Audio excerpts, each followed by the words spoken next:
মাত্র ৩ মাস বয়সী শিশু রিজিক, শিশুটির পা মুচড়ে ভেঙে দিলেন তারই আপন চাচি লতা বেগম। নরসিংদীর মাধবদীর এই ঘটনার একটি ভিডিও সামাজিক যোগাযোগ মাধ্যমে ছড়িয়ে পড়তেই দেশজুড়ে শুরু হয়েছে তীব্র আলোচনা ও ক্ষোভ।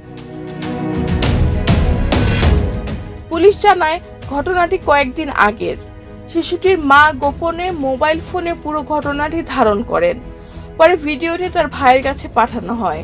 এরপর কিভাবে সেটি সামাজিক যোগাযোগ মাধ্যমে ছড়িয়ে পড়ে তা তদন্ত করছে পুলিশ। ভিডিও ভাইরাল হওয়ার পর অভিযুক্ত লতা বেগম পলাতক। তদন্তের স্বার্থে তার স্বামী, শ্বশুর ও শাশুড়িকে জিজ্ঞাসাবাদের জন্য থানায় নেওয়া হয়েছে। একটি মোবাইল ফোনও জব্দ করেছে পুলিশ। তবে ঘটনার তদন্তে গুরুত্বপূর্ণ তথ্য সামনে এসেছে।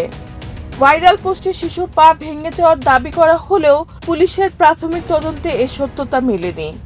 শিশুটির বাবা মা জানিয়েছে, এটি তাদের পারিবারিক বিরোধের ঘটনা, যা ৩ দিন আগেই মীমাংসা হয়েছে। তাদের দাবি, শিশুটি বর্তমানে সুস্থ আছে, তার পা ভাঙেনি এবং কোনো চিকিৎসারও প্রয়োজন হয়নি। সামাজিক যোগাযোগ মাধ্যমে অতিরঞ্জিত ও বিভ্রান্তকর তথ্য ছড়িয়ে দেওয়া হচ্ছে বলেও অভিযোগ করছেন তারা। রেহানা বেগম, প্রজন্ম 24।